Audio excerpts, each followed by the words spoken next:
I am Professor Rashmi Hirlekar and we are here to learn about international banking and finance. In this subject, we are studying international monetary system.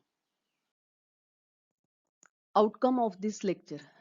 In this lecture, we will study meaning of Triffin's paradox and what was the Nixon shock.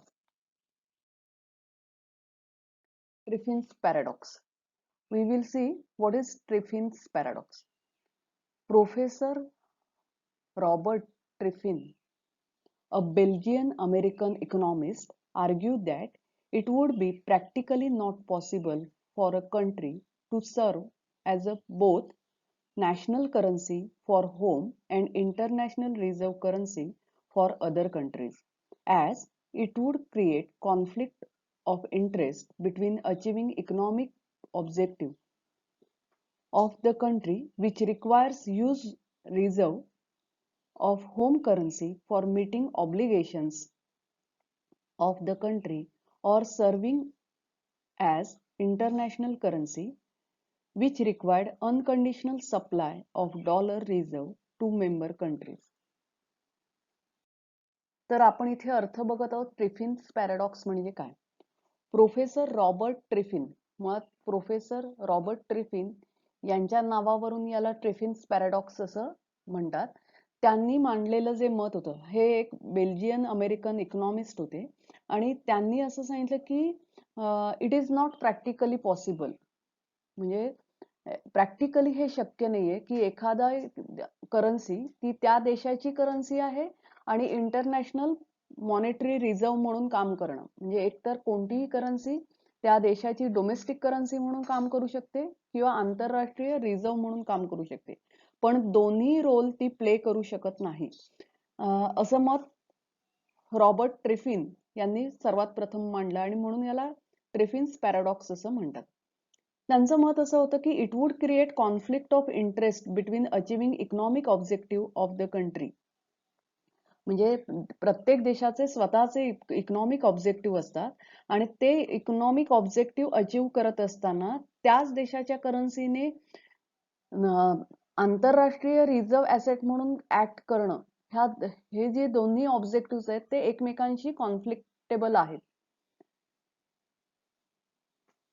It creates conflict of interest between achieving economic objective of the country which requires use reserves of home currency for meeting obligation of the country and serving as international currency which required unconditional supply of dollar reserve to the member countries. लक्षात घ्या की स्वतःच्या इकॉनॉमीची development करण्यासाठी त्या करन्सीचे साठे त्या देशामध्ये असणं आवश्यक आहे आणि ज्या वेळेला आंतरराष्ट्रीय रिझर्व्ह ऍसेट म्हणून त्या करन्सीला मान्यता मिळते त्यावेळेला जगातले जे देश जितक्या प्रमाणात करन्सी मागतील तेवढ्या प्रमाणात अनकंडिशनल सप्लाय करणं तेही आवश्यक आहे.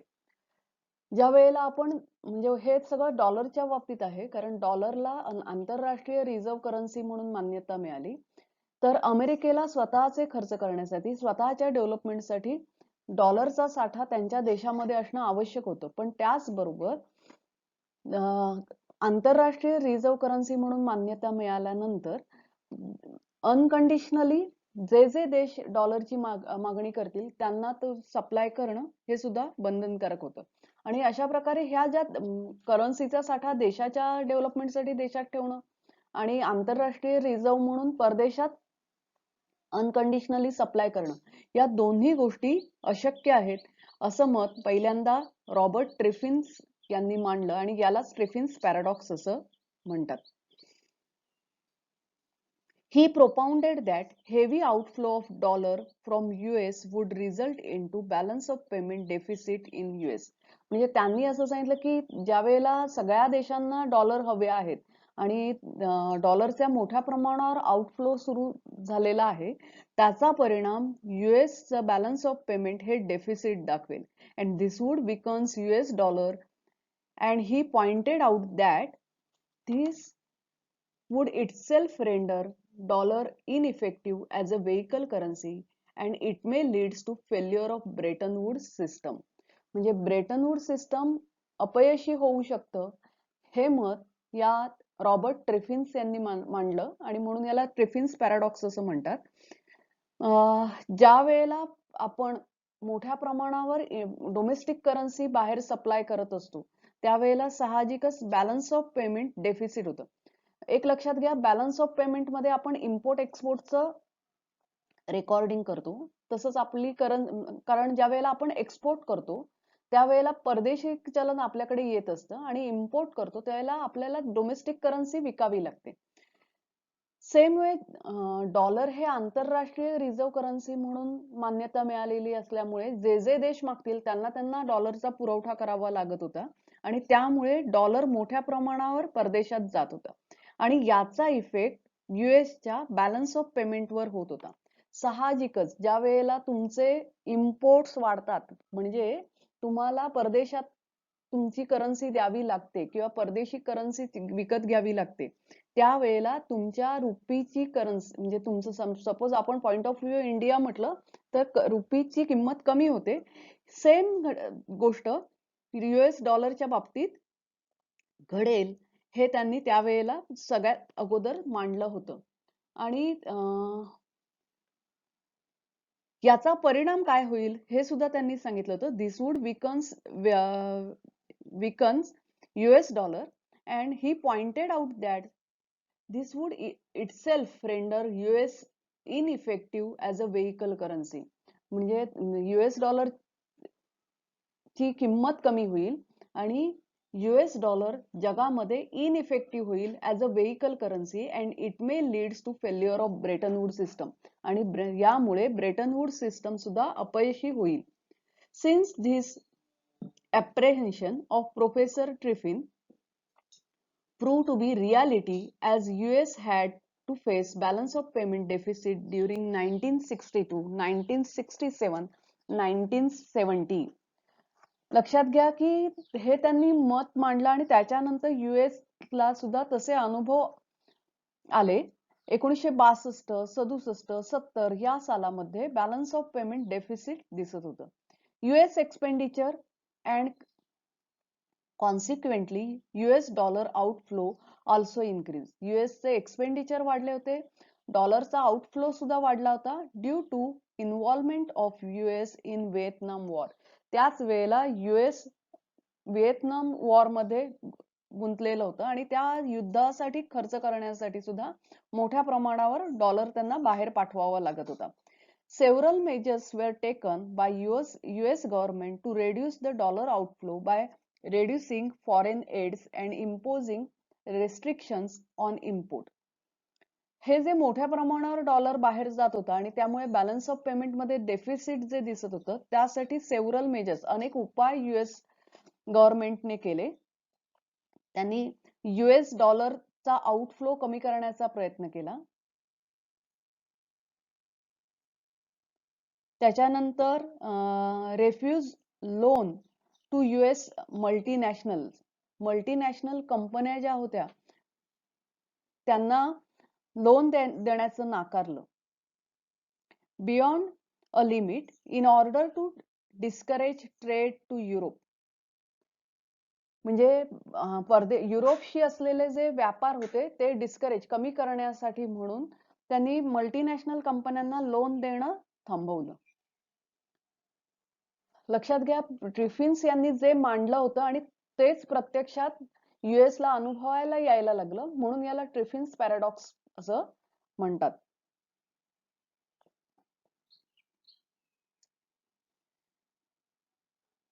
IMF also took major steps by introducing the concept of special drawing rights. US ची ही अवस्था बघितल्यानंतर आंतरराष्ट्रीय मॉनिटरी सिस्टम जी होती त्यांनी नवीन concept special drawing rights SDR ही 1970 मध्ये इंट्रोड्यूस केली. ऍज अन आर्टिफिशियल करन्सी ही एक कृत्रिम करन्सी निर्माण केली to aid member countries instead of US dollar. कारण US सगळ्या देशांना डॉलर जेवढी मागणी आहे तेवढ्या प्रमाणात पुरवठा करू शकत नव्हतं आणि त्याला US ला मदत म्हणून IMF ने SDR क्रिएट केले. However, despite of several attempts by US government and monetary authorities, US foreign direct investment outflow कुड नॉट बी अरेस्टेड. म्हणजे असे अनेक उपाय करून सुद्धा चे फॉरेन डायरेक्ट इन्व्हेस्टमेंटचा आउटफ्लो कमी करू शकले नाहीत, which leads to crisis of confidence with respect of US dollar. याचा परिणाम असा झाला की US डॉलर वरचा विश्वास जगामधला कमी व्हायला लागला, because of which Japanese yen, German mark were undervalued. आणि US डॉलर हवे तितक्या प्रमाणात मिळेनासे झाल्यानंतर जापनीज येन आणि जर्मन मार्क यांनी आपल्या करन्सीचं अंडर व्हॅल्युएशन केलं. Even the member countries knew that US would not be able to give enough gold in exchange of dollar accumulated by the member nations. म्हणजे member जे देश होते त्यांच्या लक्षात आलं होतं की US डॉलर परत केल्यानंतर तेवढ्या प्रमाणात सोनं परत करू शकणार नाही, हे सगळ्या मेंबर कंट्रीजच्या लक्षात आलं होतं. निक्सियन shock. Here we will discuss about Nixon shock. On 15th August 1971, President Nixon announced unilaterally, without consulting with members of International Monetary System, that dollar would no longer be convertible into gold. लक्षात घ्या, ही सगळी अशी US डॉलरची परिस्थिती निर्माण झालेली होती, ती त्या देशातल्या त्यांच्या प्रेसिडेंटच्याही लक्षात आलेली होती. आणि IMF शी कोणतीही सल्लामसलत न करता 15 ऑगस्ट 1971 रोजी प्रेसिडेंट निक्सन यांनी अनाउन्स केलं की US dollar would no longer be convertible into gold.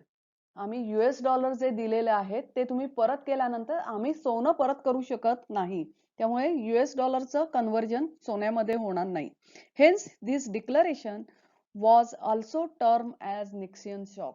त्यांनी कोणाशीच चर्चा न करता हा स्वतः घेतलेला निर्णय होता च्या आर्थिक परिस्थितीचा विचार करता, आणि म्हणून याला निक्सन शॉक असं म्हणतात.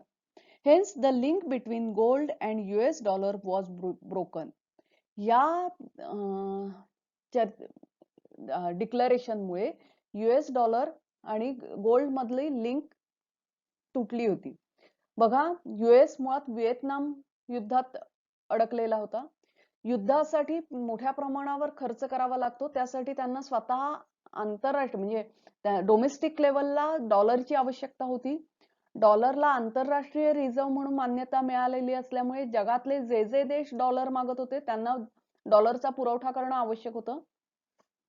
मल्टीनॅशनल कंपन्या ज्या होत्या त्या मल्टीनॅशनल कंपन्या वेगवेगळ्या देशांमध्ये व्यापार करण्यासाठी डॉलर लोन म्हणून घेत होते, त्यामुळे डॉलरचा मोठ्या प्रमाणावर आउटफ्लो होता. फॉरेन डायरेक्ट इन्व्हेस्टमेंट सुद्धा मोठ्या प्रमाणावर होती. एखाद्या देशाची करन्सी ज्या वेळेला मोठ्या प्रमाणावर अशी देशाच्या बाहेर जाते त्यावेळेला तिकडचं बॅलन्स ऑफ पेमेंट हे डेफिसिट दाखवतं, आणि ज्या वेळेला बॅलन्स ऑफ पेमेंट डेफिसिट हे सातत्याने दाखवायला लागल्यावर त्या करन्सीची किंमत कमी होत जात होती. पण मुळात जी US डॉलरची किंमत फिक्स केलेली होती ती फिक्स अजिबात बदललेली नव्हती, म्हणजे ती तशीच ठेवली होती. पण याचे परिणाम एकतर US ला स्वतःच्या प्रगतीसाठी डॉलर हवा होता, त्यामुळे ते डॉलर बाहेर पाठवू इच्छित नव्हते, आणि ब्रेटन वूड्स सिस्टमच्या करारानुसार त्यांनी सप्लाय करणं सुद्धा आवश्यक होतं. आणि ही सगळी परिस्थिती ज्या वेळेला प्रेसिडेंट निक्सन यांच्या लक्षात आली की आता आपण डॉलरच्या मोठ्या प्रमाणावर सप्लाय करू शकत नाही, आणि त्याचबरोबर अनेक जे जागतिक युरोपातले देश होते त्या देशांच्याही लक्षात आलेलं होतं की US डॉलर आता कमकुवत होत आहे. ब्रिटन जे होतं ते ब्रिटनने त्यावेळेला विचारलं पण होतं की डॉलर गोल्ड मध्ये तुम्ही कन्वर्ट करू शकताय का, आम्ही जर सगळे डॉलर परत करायला लागलो तर. आणि ह्या सगळ्या परिस्थितीचा अंदाज घेता प्रेसिडेंट निक्सन यांनी कोणाशी चर्चा न करता, IMFच्या कोणत्याच मेंबरशी चर्चा न करता 15 ऑगस्ट 1971 ला डिक्लेअर केलं की US डॉलर ही would no longer be convertible. आता त्याचं कन्व्हर्जन होणार नाही, आणि म्हणून याला निक्सन शॉक असं म्हणतात. Hence, the link between gold dollar was broken, which was the base of Bretton Woods system, leading to collapse of Bretton Woods system. म्हणजे यामुळे ब्रेटन वूड्स सिस्टम कोलॅप्स झालं. By early 70s, as Vietnam War accelerated inflation, the United States was running not just balance of payment deficit but also trade deficit. Balance of trade deficit आणि trade deficit ह्याच्यात फरक आहे. Trade deficit म्हणजे ज्या वेळेला तुमचे imports जास्त असतात आणि एक्सपोर्ट कमी असतात त्यावेळेला ट्रेड डेफिसिट निर्माण होतं. आणि बॅलन्स ऑफ पेमेंट डेफिसिट म्हणजे तुमच्या इन्व्हेस्टमेंट परदेशात वगैरे वाढल्या असतील तर त्याचा इफेक्ट बॅलन्स ऑफ पेमेंट डेफिसिटवर होतो. 70 मध्ये व्हिएतनाम वॉर जे झालं आणि त्याच्यामुळे युएस मध्ये मोठ्या प्रमाणावर इन्फ्लेशन निर्माण झालं. युएसचं बॅलन्स ऑफ पेमेंट सातत्याने डेफिसिट दाखवत होतं आणि हे नुसतं बॅलन्स ऑफ पेमेंटचं डेफिसिट नव्हतं तर ट्रेड डेफिसिट पण होतं. याचा अर्थ युएसचे इम्पोर्ट खूप वाढले होते. जगातल्या प्रत्येक देशाला युएस डॉलर हवा होता आणि त्यामुळे प्रत्येक देश आपलं जे प्रोडक्ट होतं ते युएस मध्ये विकत होतं आणि त्याच्या बदल्यात युएस डॉलर घेत होतं आणि त्यामुळे साहजिकच याचा इफेक्ट युएसचे इम्पोर्ट वाढण्यावर झाला आणि बॅलन्स ऑफ ट्रेड डेफिसिट निर्माण झालं. For the first time 20th century म्हणजे 20व्या शतकातल्या पहिल्यांदा अशी घटना घडलेली होती. The crucial turning point was in 1970 which was US gold coverage deteriorates from 55% 22 to 22%. US ने जे डॉलरची किंमत म्हणजे $35 बरोबर 1 अंश सोनं जे किंमत ठरवलेली होती तर ही US ची किंमत हळूहळू म्हणजे त्याचं गोल्ड कव्हरेजची किंमत जी होती ती 55% वरून 22% घसरत चालली होती. This in view of neoclassical economists represented the point where holders of dollar had lost the faith in US ability to cut budget and trade deficit. US मधलीचा विश्वास युएसच्या बद्दल असलेला विश्वास जगातल्या देशांचा कमी व्हायला लागला होता. त्याच्यानंतर युएस स्वतःचं बजेट कमी करण्याचा प्रयत्न करत होता पण हे शक्य होत नव्हतं कारण मुळात युएस व्हिएतनामच्या वॉर मध्ये सुद्धा अडकलेलं होतं. In 1971 more and more dollar were being printed in Washington आणि युद्धाचा खर्च करण्यासाठी मोठ्या प्रमाणावर डॉलर प्रिंट केले गेले. The being pump overseas to pay for nations military expenditure आणि ही जी मोठ्या प्रमाणावर डॉलर छापले गेले वॉशिंग्टन मध्ये तर ते डॉलर पुन्हा पंप ओव्हरसीज बाहेर जागतिक देशामध्ये पाठवले गेले. कशासाठी? तर मिलिटरी एक्सपेंडिचर कारण व्हिएतनामच्या युद्धात युएस अडकलेलं होतं अँड प्रायव्हेट इन्व्हेस्टमेंट साठी सुद्धा पाठवले गेले. In the first 6 months of 71, assets of $22 billion fled the United States. In response to August 15, 1971, Nixon unilaterally imposed 90 days wages and price control. म्हणजे निक्सन यांनी ह्या सगळ्या परिस्थितीवर काही उपाय योजले. त्यातले एक युनिलॅटरली impose 90 days wages and price control, 10% import surcharge, most importantly close the gold window. म्हणजे निक्सन यांनी इम्पोर्ट वर 10% सरचार्ज लावले, प्राइस कंट्रोल करण्याचा प्रयत्न केला, 90 days wages ची पॉलिसी आणली आणि गोल्ड विंडो जी होती ती बंद केली. Making the dollar inconvertible to gold directly except on open market आणि डॉलर हा इनकन्व्हर्टिबल टू गोल्ड केला. Usually this decision was made without consulting member of International Monetary System and even with own State Department and also soon dubbed the Nixon shock. लक्षात घ्या Nixon यांनी हा घेतलेला जो निर्णय होता तो IMF ची चर्चा नाहीच केली होती पण त्यांच्या देशातल्या अर्थतज्ञांशी सुद्धा चर्चा न करता त्यांनी हा निर्णय घेतला होता. The surcharge was dropped in December 71 as a part of general revolution of major currencies which were henceforth allowed 2.2% devaluation from agreed exchange rate, but even more flexible official rate could not be defended against speculators. By March 1976, all the world major currencies were floating, and in other words, exchange rate were no longer principal target used by government to administer monetary policy. हा जो surcharge लावला गेला होता तो डिसेंबर 71 मध्ये कमी करण्यात आला. As a part of general revaluation of major currencies, अनेक करन्सींचं रिव्हॅल्युएशन केलं गेलं. हेन्स फोर्थ अलाउड 2.2% डिव्हॅल्युएशन, म्हणजे 1% पॉझिटिव्ह निगेटिव्ह करन्सी चेंज करू शकत होतं, ती 2.5% डिव्हॅल्युएशन केलं गेलं from agreed exchange rate, but even more flexible official rate could be defended against the speculator. लक्षात घ्या, या सगळ्या परिस्थितीत सट्टेबाज जे होते त्यांनी सुद्धा मोठ्या प्रमाणावर डॉलरचा सट्टा केलेला होता, आणि त्या सट्टेबाजांच्या त्यामुळे जो काही परिस्थिती निर्माण झालेली होती, तर त्याचा इफेक्ट टाळण्यासाठी म्हणून एक्सचेंज रेट हा फ्लेक्झिबल करण्यात आला. मार्च 1976 मध्ये all the world major currencies were floating, म्हणजे यापूर्वी फिक्स एक्सचेंज रेट होता, जगातल्या सगळ्या करन्सी या फ्लोटिंग करन्सी म्हणजे डिमांड आणि सप्लाय याच्यावर त्यांचे रेट ठरायला लागले. In other word, exchange rate were no longer principal target, fix exchange rate राहिला नाही by the government to administer monetary policy. लक्षात घ्या, फिक्स एक्सचेंज रेट ठेवण्यामागचं कारण असं असतं की मॉनिटरी, देशाची जी मॉनिटरी पॉलिसी आहे त्याच्यावर नियंत्रण ठेवण्यासाठी म्हणून हा फिक्स एक्सचेंज रेट ठेवला जातो. पण हे सगळं फिक्स एक्सचेंज रेट ठेवणं देशांना शक्य झालं नाही.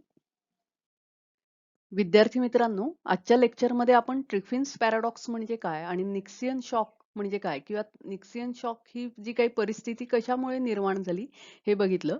उद्याच्या लेक्चरमध्ये आपण पाहणार आहोत reasons for failure of Bretton Woods system आणि स्मिथसन ॲग्रीमेंट याविषयी अभ्यास करणार आहोत. आजच्या पुरती धन्यवाद.